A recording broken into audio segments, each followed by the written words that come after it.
All right, A tier, starting with the Cleveland Browns. And this is basically just, it's a lot of Myles Garrett, right? I would feel better about this unit if they had Jeremiah Owusu-Koramoah. Obviously, with his neck injury, he's not going to be playing this year. Your linebackers then are Jordan Hicks, Carson Schwarzenegger, your second rounder. But I kind of like some of the other guys on this defensive line enough that I put him here. I could see arguments to make him a B tier unit, but one, Myles Garrett is so unstoppable that he changed the game all by himself. The single most impactful defensive lineman in the NFL right now. But then I like what I saw from Isaiah McGuire. I thought Alex Wright was on pace for a breakout season before he got hurt last year. Mason Graham, obviously a top 5 pick, looks like an NFL-ready run defender at minimum. Malik Collins can rush the passer on the interior. Mike Hall Jr. going into year 2 can rush the passer on the interior. Like, there are names on this list that maybe aren't household names that I think people are going to hear more and more of this year and respect their game a little bit more. So there's a lot more talent here than just Myles Garrett, but obviously Myles Garrett is the reason why they make this tier. Los Angeles Rams in this one as well. Not a lot of explanation necessary here. And it's not only that they're talented, it's the way they scheme up that defensive line to take advantage of that talent. And they added Poona Ford to this unit. You know, they have this unbelievably high leverage sort of unit that has a bunch of Poona Ford's 5'11", Kobe Turner's 6 foot, Byron Young 6'1", Josiah Stewart they just drafted 6 foot. They are guys who just monsters. Leverage exactly. So they watched Aaron Donald forklift players for 10 years, and they're like, "Well, we just need to get short D linemen." That's what they built the entire defensive sort of front seven, or like their ethos is just guys who can reset the line of scrimmage is what they're all trying to do on every single play. They're just trying to create havoc and make sure the offensive line goes backwards. And lo and behold, that strategy worked out down the stretch last year. They were a monster towards the end of last season. And all these guys are at the point in their careers where they should only be getting better. I haven't mentioned a guy, Poona Ford's the only one I've mentioned who's beyond year 4 in the NFL. So it's a unit that's only improving at this point in time. Las Vegas Raiders. That's been the case for the Rams for a long time, though. I remember back to when my older brother was drafted in like 2007, and it felt like for the next decade they just invested their D-line. Michael Brockers. Yeah, I mean it was Brockers, Robert it was Quinn. Chris Quinn, Aaron Donald. I mean, it was staggering how tough. And I remember playing against that group being like, what can you do? We're all going one-on-one against guys who are real winners. And they've got that. Jared Verse is my favorite one of the group, though. He reminds me of Khalil Mack. He reminds me a lot of Khalil Mack. And he was already a dude as a rookie, which is a rarity off the edge in the NFL. Khalil Mack wasn't even a dude as a rookie. Khalil Mack came in the NFL and was not what Jared Verse was in year 1. All right, Las Vegas Raiders, next team on this list. We never got to see it last year. Obviously, Christian Wilkins goes down. Malcolm Kuntz goes down. But I think this unit this year is primed to be a dominant one. Max Crosby, the aforementioned guys, Tyree Wilson going into year 3 was always kind of a project. He's hitting kind of the stride, the year that is kind of the make or break year for most of these projects or defensive linemen. And then they have kind of an ass-kicking second level. Like Landon Roberts, not a coverage player whatsoever. That guy can fill the run. Jermaine Pratt as well, they added from Cincinnati Bengals. So I think that unit is going to be, knock on wood, at full strength and kick some ass this upcoming season. New York Jets in this tier as well. Obviously hoping for some guys come back from injury like Jermaine Johnson, who was, when healthy, very much of an impact player, but tore his Achilles last season.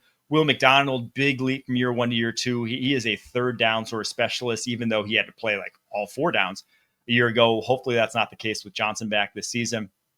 Quinnen Williams, no explanation necessary there, even if he's been kind of up and down over the course of his career. But then their second level is awesome. Jamin Sherwood, Quincy Williams, those guys can blitz. Those guys can play the run. They are one of the best, top 3 linebacking core in the NFL. That puts them in the A tier.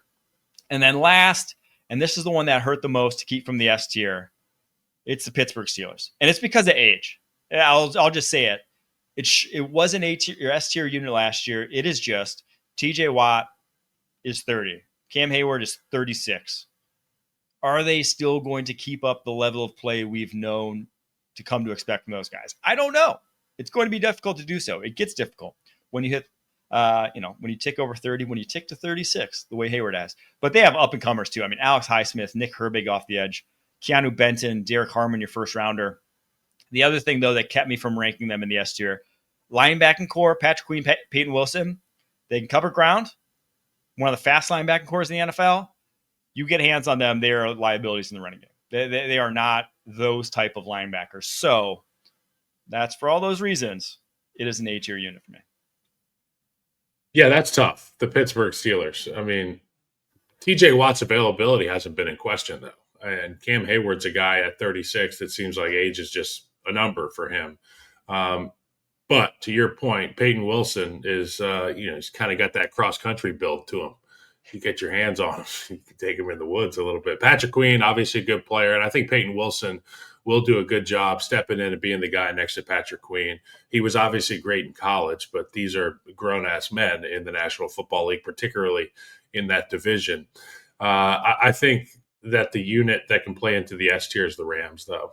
And like you said, so much youth in that room, so much talent, and also so much scheme thought put into what these guys are going to do in order to win. I think they're the group that can play their way into the S tier. Yeah, I'm excited to see this Rams team. One, because I've been probably since I started doing draft analysis, I've always been higher on the Kobe Turner types. I mean, I had Kobe Turner as like the 70th ranked player on my board when he wasn't in the top 100 consensus. The Puna 4 types. Like, I've always thought that those guys get underrated by the league. I know why they do, but I was like, if you, I don't know, let's say scheme around them. You don't want to always scheme around one guy, but like, if you have a scheme that is such that can take advantage of them, they are very difficult players to stop. They are guys that can make a big impact. And the Rams kind of just leaned into that entire idea and even did so again this offseason with Puna Ford, with Josiah Stewart. Like, they're just like, we just want guys who can be these, even if they're undersized, who can just create havoc. And winners. You want winners. Guys who can win. Dude, when I was in Kansas City, the guy that I had my antennae up about obviously was number 95, Chris Jones. And you had to go to practice and bring your sword and shield and just get absolutely fire breathed down upon you from this dragon. But then when he went to get some water, or if, maybe he lined up on the other side, you had to play against Tershawn Wharton, and he's undersized. Now, if we're in the run period, I'm licking my chops to go against Turk. Me and Creed are going to take this guy for a ride. But you get a guy like that in a pass situation where you have to slide to Jared Verse, and you get a guy like, any of these dudes for the Los Angeles Rams in one-on-one situations, the undersized stuff is tough. It's a smaller target. You can't get your hands on them. They have natural leverage. It is a not fun place to be as an offensive lineman when you're playing against somebody particularly shorter than you. And if I could just go on a little tangent here about why I think these guys are going to become more prevalent, why I think more teams will follow the Rams model, and just why it's becoming more popular in general, is that for years and years and years, the NFL used to match numbers with their front sevens, right? Or with their box defenders. For each gap, there was a player who was assigned that gap in terms of their responsibility. But with the explosion of the passing game and just the proliferation of it through the mid-2010s and just people realizing the advent and how much play action can be a weapon, all of a sudden it started to be like, oh, we actually need to put more numbers in the secondary. If we put more numbers in the secondary, we limit explosive plays. We can afford to let the running game kill us a little bit. It just isn't as valuable. People started to realize that. So they started to scheme up that way. Then they also realized that, when we don't have the box number count and we still try to play numbers, we still try to make a guy 2-gap or something of that nature, that we're kind of just ceding 3 to 4 yards every time. It's a difficult brand of football to still try to play, hold your gap and when you're down a man. So what defenses realized was we would rather create one negative run and give up one explosive run than just give up 4 straight runs of 4 to 6 yards, right? You can afford because the negative runs will take you out of the down and distance. That was the biggest thing, was try to take teams out of the down distance. So a lot of run defenses around the NFL now on those early downs or second downs, things of that nature that are traditionally run downs, they are trying to create a negative play and aren't worried about, if we leave this gap open, they aren't worried about gap control nearly as much, where if we leave this gap open, it's going to burst down to a 15, 20-yard gain. Yeah. Well, when you have two safeties deep, you have multiple guys to account for those big plays. It's going to be a 7-yard gain at most, but we stand to gain a ton as a defense. We might create a turnover. We might get an explosive loss of play. So the formerly, when you didn't have gap control, when you had 8 guys in the box, there was only that one safety deep to come help. That's where the 70-yard slants happen. Exactly. So that's when you have these big plays, the explosive turn big plays. But now when you have a light box and all the guys deep, or all the guys, in the secondary, if that box, you just shell around everything. Exactly. If that's 6, 7 guys, bend, don't break. It's like, we can afford to bend a little bit, but like, we're going to keep it all in front of us. They're going to have to do it 9 times in a row and get it right in order for them to have success.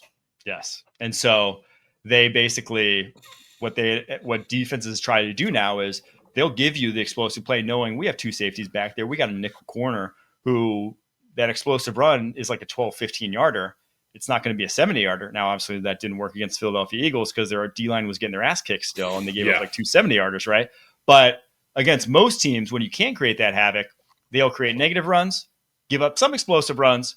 But the theory is that if we get a negative run on an early down, it is so much more valuable. It leads to so many more 3-and-outs or turnovers or things of that nature than just trying to play gap control. So it's a different philosophical change than we've seen in years past.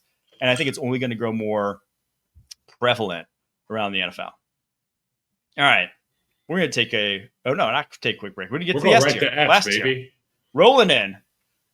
Final 4 teams. It's the Broncos, it's the Vikings, it's the Giants, it's the Eagles. I don't think I'm breaking any ground here with any of these teams. The one team that is obviously the newest addition, because the Broncos last year, this was the number 1 pass defense, number 3 run defense. Vikings, number 1 run defense. I don't even need to talk about the Eagles last year. Obviously, they lost a couple guys, a couple big names, probably 3 big names from that defense. If you count Nakobe Dean, who's probably not going to play this year with the torn patellar tendon. You lost Milton Williams, defensive tackle. You lost Josh Sweat. But Moro Ojomo, if people don't know that guy's name, he is going to step in for Milton Williams and going to be a massive impact player this upcoming season for him. Already was a year ago. Jihad Campbell is obviously going to step in for Nakobe Dean, so maybe not a huge downgrade there.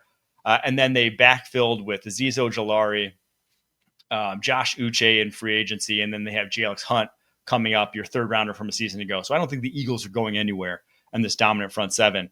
But it's the New York Giants that are the one addition where it's like they weren't here a year ago, but I would bet my house that they're going to be there this year. Brian Burns, Kayvon Thibodeau, obviously KT going into year 4, still improving. He took a big step forward last year. But he may be a 3rd fiddle here because Abdul Carter is going to come in right away and be a player for this team. Chauncey Golston as well. They added him free agency coming over from Dallas. Dexter Lawrence missed some time last year. He's the best nose tackle in the NFL. It's not a debate. Truly one of the best modern nose tackles of the past, 25 years. For my money, the best nose tackle, best pass rushing nose tackle I have ever seen. If he's back healthy, he is going to cause a lot of sacks for Brian Burns, Abdul Carter, Kayvon Thibodeau. Darius Alexander, they add as well, 2nd rounder. And then your linebackers, Bobby Okereke and Micah McFadden. So I think it's an S-tier defensive line. They have the elite talent in guys like Dexter Lawrence. They have the depth with those 3 edge rushers. I just think this is a unit primed to be amongst the best in the NFL. Yeah.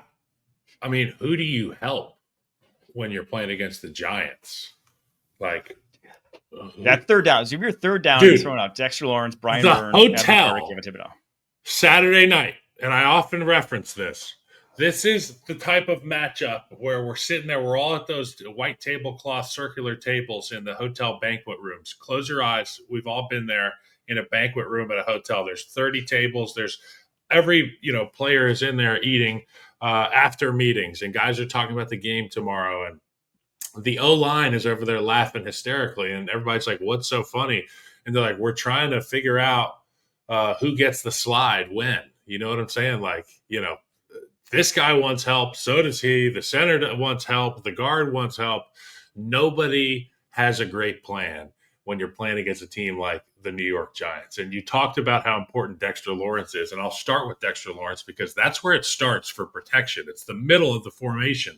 It's the point closest to the quarterback. And if you've got a real shit disturber on the inside like Dexter Lawrence, who you put it so eloquently as saying he was the best pass rushing nose tackle you've seen in memory. That's unbelievable. It opens the door for these guys on the edge. And the fact that Kayvon Thibodeau is the third fiddle in this band is unbelievable. I saw a clip of these guys in the spring, mesh shorts, spider pads, helmets. All four of the linemen won.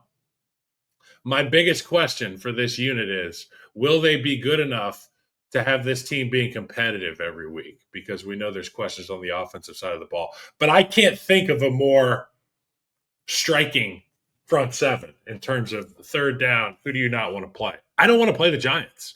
Broncos are going to get it done in, a number of different ways. We loved Zach Allen last year. He was fantastic. Nick Bonito is a matchup nightmare on the edge because of his explosion and his slim frame, his ability to get around the edge. Really like that group a lot. And if they have health for the guys they're bringing in with Dre Greenlaw and Talanoa Hufanga, they've got even more help there. And, Hufanga, we'll count him in the front seven rankings because that guy is down there a lot. But yeah, this is great, the S tier. And some would argue that this Vikings team is quietly the best one of the bunch. But, a lot of those people have Midwest accents. It'll be interesting to see because obviously, they had S tier results a year ago. I think a lot of people thought they outplayed their results, but then they added Jonathan Allen and Javon Hargrave. Obviously two guys who were injured last year. You're flipping a coin kind of. You never know what you're going to get. That's why they got them as cheap as they did. But if they get the guys they were when healthy, when we last saw them healthy, shoot, man, that will be this at least is like the defensive line that has the least skips, right? You're going Andrew Van Ginkel, Jonathan Grenard, Dallas Turner, Jonathan Allen, Javon Hargrave, Harris Phillips, Blake Cashman, Ivan Pace. Like none of those guys you are even close to worried about doing their job. They are all above average players at what they're asked to do. It ain't the front seven they're worried about in Minnesota, though. It's Brian Flores' little headhunters on the back end. Yes. They got to figure out who the hell's going to be playing back there.